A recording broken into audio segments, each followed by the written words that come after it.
Hello, this is Morgan Walton, and this is my introductory video for Module 1 for EDL 856. A little bit about me and myself and my family. Born and raised in Central Kansas. Small town living is what I've always been or always experienced, and it's what I love. Married to my high school sweetheart. We have a 2-year-old, almost 3-year-old daughter, and one very spoiled corgi. My education, I am a 2015 graduate of Sterling College. I received my ESL endorsement through Kansas State University in 2018, and then I anticipate receiving my master's in educational administration this coming May of 2021. My career, this is my 6th year of teaching. All of them are in 2nd grade and all of them at the same school. I teach at Park Elementary in Lyons, Kansas. We are a Title I school. We are also a Gemini 2 redesigned school. I'm the co-pilot for my school, and so that's really provided me with a lot of opportunities to be a leader and to guide my peers as well as my students and our community through this redesign process.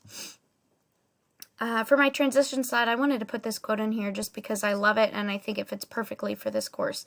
Alone we can do so little. Together we can do so much. And that's Helen Keller. Forms of communication that I use. I actually use all 3 of the stated forms of communication, digital, written, and oral, in that order of priority. Digital would be my top priority just because that's the one we use the most, especially this year throughout our school year. That's how we communicate with parents the most. Written, we always send written things home with parents or to parents with the students. That's another very common form of communication that we use.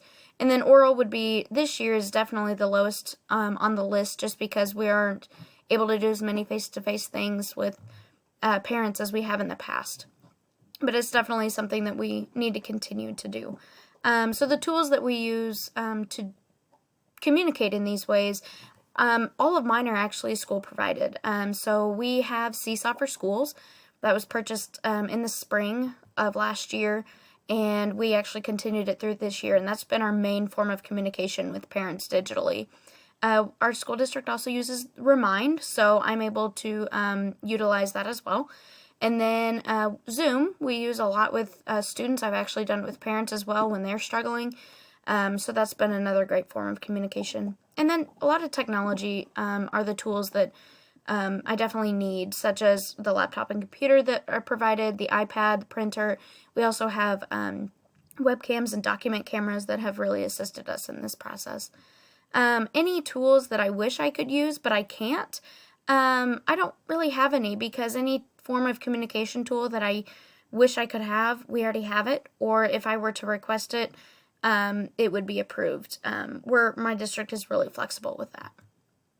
So introducing myself, in each of the resources, they really provided a lot of good information of ways to introduce yourself appropriately and effectively. And it really helped me to think about how my introductions with my students have been in the past. This year, with all the stress that was caused with our recent COVID issues, I don't know that my introduction was as effective as it has in the past, just because there was so much blocking my normal relationship with my students, such as the masks. You know, we can't see each other's smiles, we can't see each other's happiness.